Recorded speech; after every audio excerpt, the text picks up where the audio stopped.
Well, hello there, everyone. Hopefully, it's fine. You're doing outstanding. Today is Thursday, July 21st, here, 2022. And here's to your health. This is my cup of mud water for today. Hopefully, you're doing outstanding. Remember, Mazske is not a financial advisor, not an attorney, not a CPA. Nothing like that. Anyway, I watched the first round or two or three of the Major League Baseball draft. What was it? I think it was Sunday. And it continued for 3 days, but I didn't watch anything on the next 2 days. But anyway, it reminded me of something. Why most pro athletes are poor role models for society in various ways, but especially financial ways, okay? And with that being said, there are, like, in every sport, there are the top dogs who make the huge contracts, making $40 million a year, $25 million a year, whatever, and they don't have to be the smartest in money, but if they get that contract for 7 years at $40 million, that's what, $280 million, they have to be like an idiot to blow all that money. Okay, so most of them don't blow it all because it's too much to blow, even though it's not impossible to blow it. But the average athlete never makes it to the top. And that's where most of society, I wasn't going to talk on this, but I'll say it briefly. Most of society, especially I think more so in basketball than baseball, football, and hockey, there's too many kids that dream about being the next Michael Jordan, that's dating me, the next LeBron James or whoever else, but they're not going to make it. Almost nobody makes it to the tippy top. Almost nobody. One person. Look at any sport, the amount of people that start off playing as kids, the numbers, and look how many rise to the cream of the crop. It's very, very, very few, okay? Now, with that being said, any kid out there may be the next one, but most of them won't be, which is why every single kid should be studying investing and finances, but they don't. So what led me to want to talk about why athletes are poor role models? During the draft the other day, multiple baseball players who were drafted high up, not all of them, but multiple ones, I think more so pitchers than position players, were extremely cocky. And you figure they're young, they're 20, 21, 22, extremely cocky. And I heard comments about they're going to such and such city, they got the best, no one worked harder than them, they will be the hardest worker on the team, and they are going to bring another championship to that team. They're not even on the team yet. They were drafted. They got to go into the minor leagues first.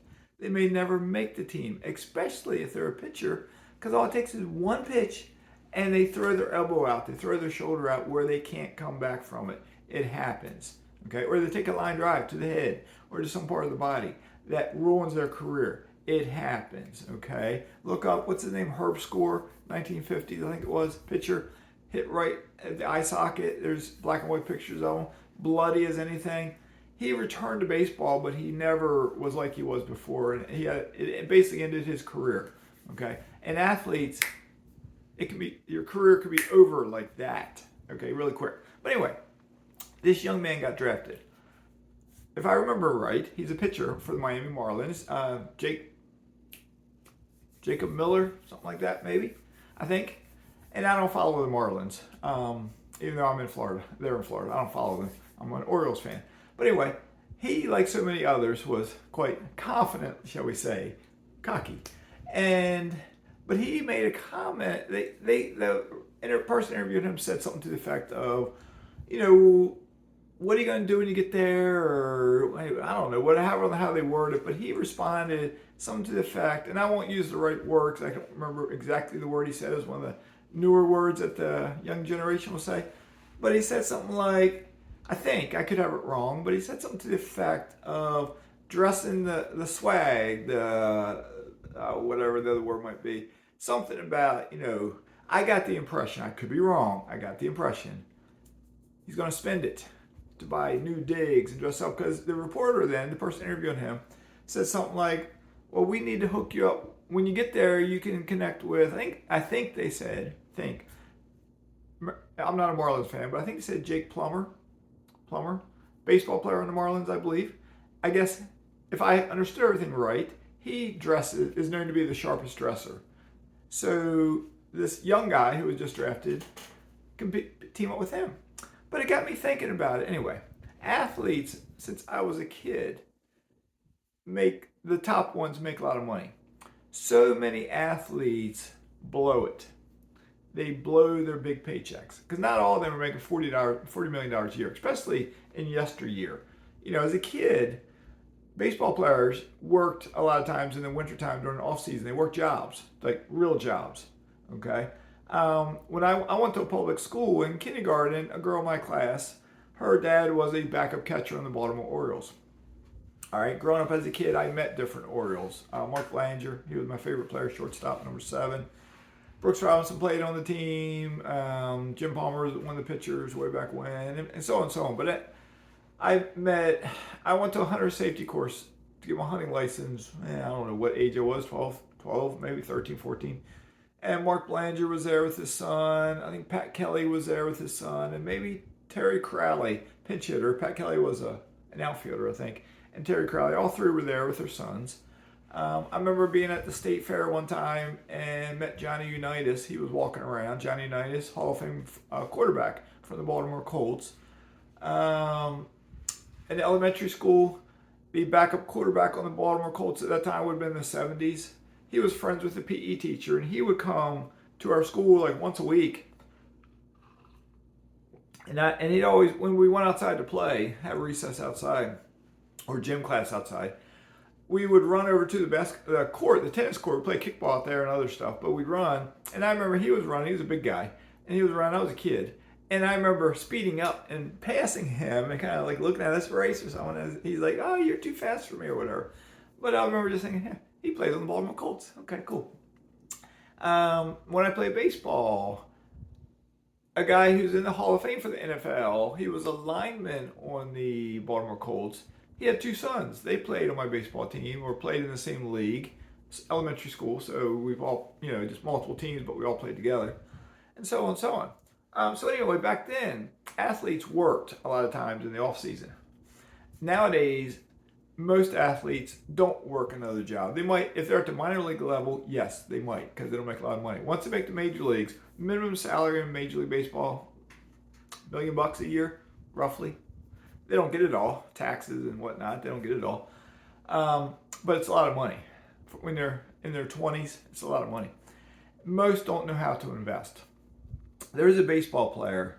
His dad wrote a letter to the Motley Fool to Tom Gardner back in the day. I could be wrong on this, but I think it was Justin Verlander. I think it was his father, because the father wrote a letter saying his son had just signed a big contract, and Verlander had signed a big contract, big dollar amount, and the dad was contacting Tom Gardner, wondering if he could get personal advice on how to invest.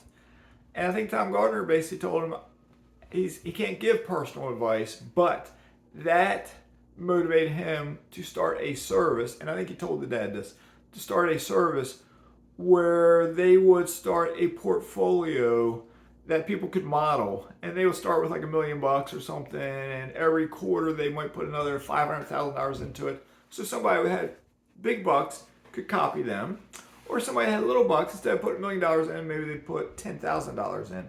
And then instead of putting $500,000 in every month, maybe they put $500 in, or whatever, a smaller amount.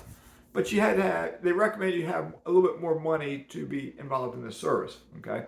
So that means that father was thinking about his son and wanting him to invest because he was making a lot of money. If it was Verlander, which I think it is, he ended up marrying a rich model, I think, or an actress, and they got buku bucks. So they don't need to invest, even though they need to park their money into assets so they can create legacy wealth, family fortune, right? My last video on family fortune. Okay, so many athletes though go bust. One sport I think of in particular is boxing. I have heard of so many boxers, champions, who they go bust. They basically got to fight again when they're old to try to get another paycheck. They're poor. So many different athletes have turned to drugs, alcohol. Different athletes ended up in prison. Lenny Dykstra, long time ago, he was World Series MVP, I think. Whatever team he was on. You can see stuff on Netflix about him. He ended up pulling some time in prison. And other athletes have done the same. So yes, there are good athletes. There are good role models that are athletes. But a lot of athletes are poor role models, I think. They create everything from too big of dreams because most kids aren't going to make it. It's the sad fact of life and athletics. Most kids are never going to make it all the way to the top. And those that do make it, most will not be the top dog. It's just how it is. Most won't be. And most will not get the $40 million paycheck. They'll get the minimum paycheck. And after their agent takes their cut and taxes take their cut, there's not as much left. But with what's left, if they go buy the Tesla that cost $100,000 and they dressed in the $1,000 shirts and they rent the expensive apartment and so on, they go through the money pretty quick. And if they don't get that big payday, it's not good. It's not good. But my guess, if any of them watched my channel and heard me say, oh, you can buy a rental property and cash flow $250 a month with one rental property, they're going to be like, $250 a month? We're not going to do that. We need bigger, more money.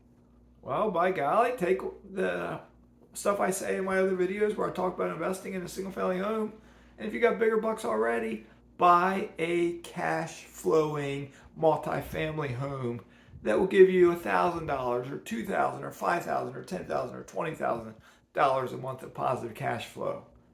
Don't just blow the money like so many athletes do. Learn how to invest. I know you're an athlete. I know you have to work out, you have to practice, but we all have 24 hours in a day. And as an example, my videos are 10 to 20 minutes long. Other YouTubers, 10 to 20 minutes long. It's not that hard to learn how to investing. 15 minutes a day, 10 minutes a day. That's all you need. It's not that hard. I've said in plenty of videos, I've given away to the keys to the castle in my channel. I know I have 300 some videos. So I know if you're like brand new here, and welcome if you're brand new, that you're going to think, you can't go back and watch every single video. Well, watch my 0 to 25 rentals in 4 years. It's a series of, I think, 4 videos.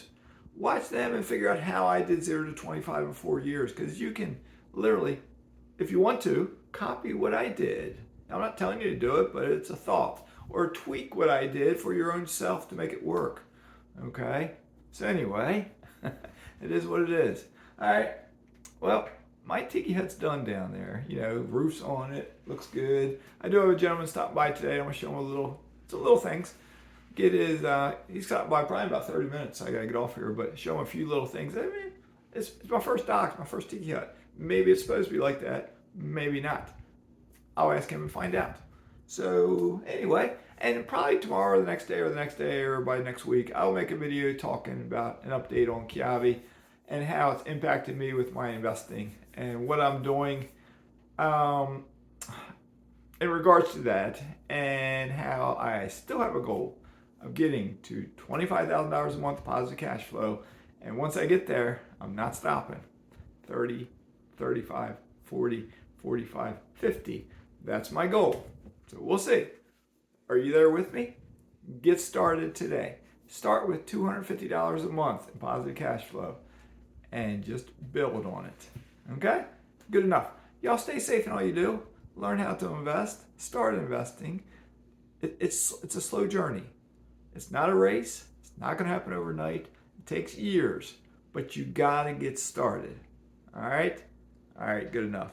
Y'all take care. Stay safe in all you do. And I'll talk to you later. See ya.